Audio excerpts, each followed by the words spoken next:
안녕하세요. 뉴스와 사람들입니다. 윤석열이 포토라인에 설치된 정문을 통해 특검 사무실에 입장했습니다. 이로써 특검은 1시간 지연을 용인해주고 정문 입장 기록을 역사에 남겼습니다. 10시 14분부터 조사에 착수했다. 티타임은 없는 듯 외환 혐의까지 조사한다는 보도가 곧 나온 것으로 보아 서초동 편집국장 한동훈의 3배의 연플 능력을 갖고 있다는 조은석 특검의 방식이 나오는 듯한데 아예 조사 시작 2시간도 안 되어 박지영 특검보의 브리핑 기사가 나왔습니다.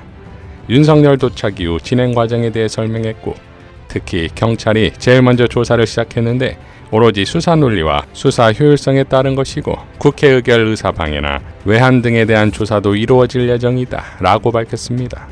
이어 특검보가 직접 조사할 것인가, 조사 주체가 윤석열의 혐의에 따라 달라지는가 라는 질문에는 그럴 것 같다고 답했고 외환 혐의 조사에 대해서도 조사 시간에 따라 달라진다. 지금 조사하는 혐의에 따라 조사가 길어지면 어려워질 수 있지만 가급적 그 부분에 대해서도 조사를 하려고 한다. 외환죄는 특검에서 자료 축적이 많이 안 된 상황으로 한다는 기자의 질문에는 외환죄 관련해서도 특검팀에 상당 부분의 자료가 축적되어 있는 것으로 알고 있다.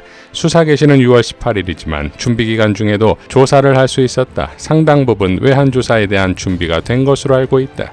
라고 답변했습니다. 자, 그런데 오후 조사가 시작되자 윤석열은 조사를 거부했고 윤석열 변호인단은 조사자를 교체하라고 주장했습니다. 자, 경찰에 대해 늘 무시해왔던 윤석열에게 더군다나 윤석열 측으로부터 고발당한 총경을 조사자로 보냈으니 난리를 쳤을 것이고 여기에 변호인단도 항의를 하는데 조은석 특검은 윤석열에겐 체포영장 청구를 들이대고 변호인단에는 수사방해 혐의로 수사대상 검토를 띄우면서 제압에 들어갑니다. 조사를 거부하던 윤석열은 부장검사로 조사자를 바꾸고서 다시 진행됩니다. 그리고 이 모든 것은 시시각각 언론에 흘러나갑니다. 그러니까 조은석에게 철저히 조련당하고 있는 윤석열과 변호인단이지요. 자, 조사 내용에 있어서도 차고 넘치는 혐의를 가졌다는 윤석열이 오전 조사를 끝내고 극단적인 조사 거부로 간 것은 자존심뿐만 아니라 조사 내용 자체가 빼박이기 때문이고 골로 가겠다는 걸 스스로 느끼지 않았겠습니까? 내란 특검이 경찰과 검사를 동시에 투입하는 건 혐의 사안별로 최적의 조사자를 두어 이른바 살라미 전술로 윤석열을 범죄 혐의로 완전히 분해시켜버리겠다는 의지가 아니겠습니까? 윤석열의 수사 강도의 3배가 된다는 조은석 특검의 의지 말입니다. 김영민 의원은 다음과 같이 밝혔습니다. 검찰 독재의 정점, 피의자 윤석열이 오늘 서울고검에 설치된 내란 특검에 출석해 조사받고 있습니다. 검찰 독재 몰락의 시작이자 검찰 해체의 신호탄이 될 것입니다. 박지원 의원은 법꾸라지 법기술자도 조은석 특검 앞에 굴복했습니다. 무리하고 정신 나간 주장을 했지만 법은 만인 앞에 평등하다는 진리를 조은석 내란 특검이 당당히 증명해냈습니다. 국민과 함께 박수를 보냅니다. 이것이 법치와 정의 그리고 민주주의의 최소한입니다. 김건희 휠체어를 밀고 나오는 걸 공개했다면 쇼인가? 국민 동정심 유발책인가? 전직 대통령 검찰총장답게 법꾸라지 법기술자 잔재주 부리지 말기를 국민은 바랍니다. 자, 막장 윤석열을 조은석 특검이 어떻게 박살낼지 지켜보겠습니다. 이재명 정부가 출범하자 국세청은 세금 체납과의 전쟁에 나섭니다. 지난 10일 국세청은 고액 상습 체납자 710명을 추려내는데 체납 규모는 총 1조 원이 넘는다고 밝혔습니다. 국세청 통계연보에 따르면 지난해 말 기준 국세 누계 체납액은 110조 7천억 원에 달하는데 사람들은 이것을 이재명판 대왕고래라고 부르기 시작했습니다. 이재명 대통령은 이미 성남시장 시절 고액 체납자에 대한 징수 정책으로 실제 성과를 거두어냈고 경기도지사 시절도 마찬가지였습니다. 그러니까 성남시장 시절부터 누적된 체납 징수 역량이 고스란히 국가 전체로 확대되는 것이고 이러한 이재명판 대왕고래에 파이프를 꽂을 이재명의 도구로서 임광현 의원이 국세청장으로 지명되었는데 가히 국세청의 레전드급 인물입니다. 임광현 의원이 지난 총선 후보 시절 김어준의 겸손은 힘들다 뉴스공장에 출연했었지요. 저는 국세청에서 공직 생활 시작해서요.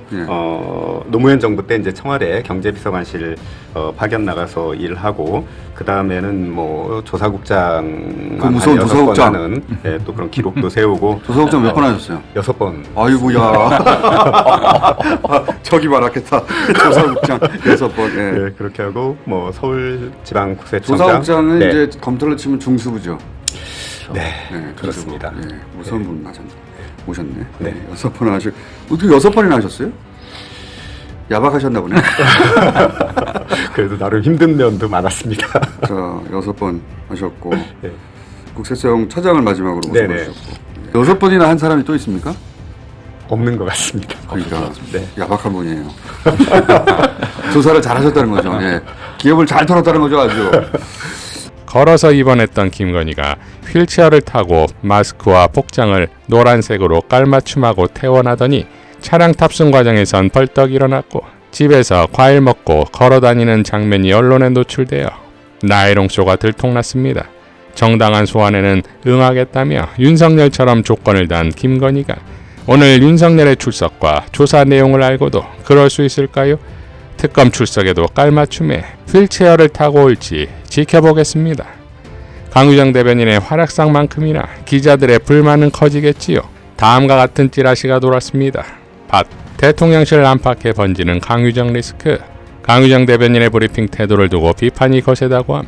최근 대통령실 출입 기자들의 얼굴과 소속을 공개하며 질의응답 문화를 백악관처럼 하겠다고 밝혔지만 정작 강유정 대변인의 태도는 70년대 군사정권을 방북해 할 정도로 고압적이라고.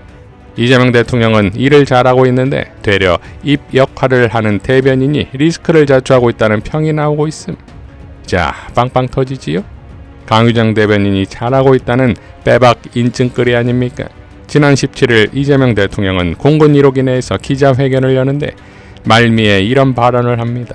제가 최근에 말씀을 듣기로는 소통이 잘 안 되는 분하고 꽤 불만이라는 얘기가 있던데 아닌가요? 아니 그거는 아주 순간 얘기고요. 지금은 괜찮아요? 아닌 것 같아요. 아마 총기라서 시스템이 잘 안 맞춰지는 바람에 조금 이게 소통에 문제가 있는 것 같습니다. 좀 바쁘다 보니까 그래서 그런 생각이 많은데 우리 부대변인들 때문에 따라왔나요? 아니요 오늘은 정말 이화수 때문에? 네네. 대변인 나왔고요. 앞으로 대변인실이 조금 체제가 갖춰지면 여러분들의 불편함이나 이런 것도 많이 개선될 겁니다.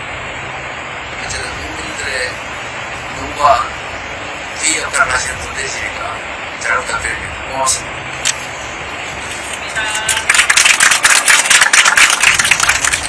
자, 이재명 대통령은 이미 다 꿰뚫고 있다는 거 아니겠습니까? 이제 강유정 대변인과 계엄군의 총뿌리를 잡았던 안규령과 울산탱크 전은수가 부대변인이 되어 완편된 대변인실은 월드 클래스가 될 것입니다.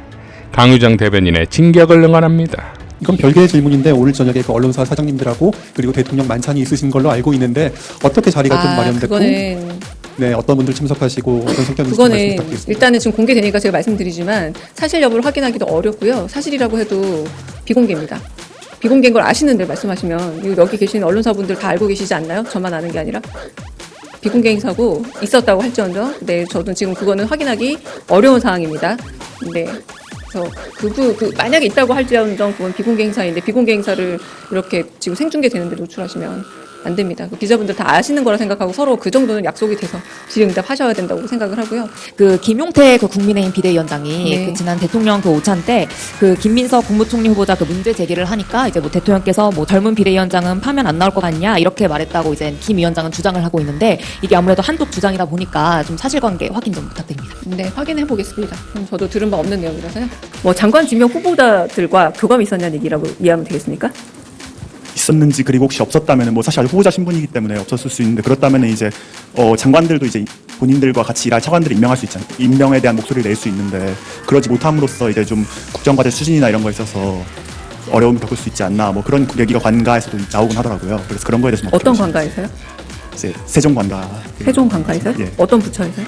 그걸 제가 말씀드리는지 제가 말씀드리기 어려운 네네. 부분이고 일단은 인사 문제에 대해서는 인사권자의 고민과 여러 가지 상황 판단이 있지 않았을까라는 생각이 들고요. 장관은 제가 알기로 아직 후보자로 알고 있습니다. 내정자고 인사청문회도 거쳐야 하는 걸로 알고 있기 때문에 그 부분에 대해서는 제 판단에는 확인해볼 여지도 별로 없을 거긴 한데 한번 확인을 해보겠습니다.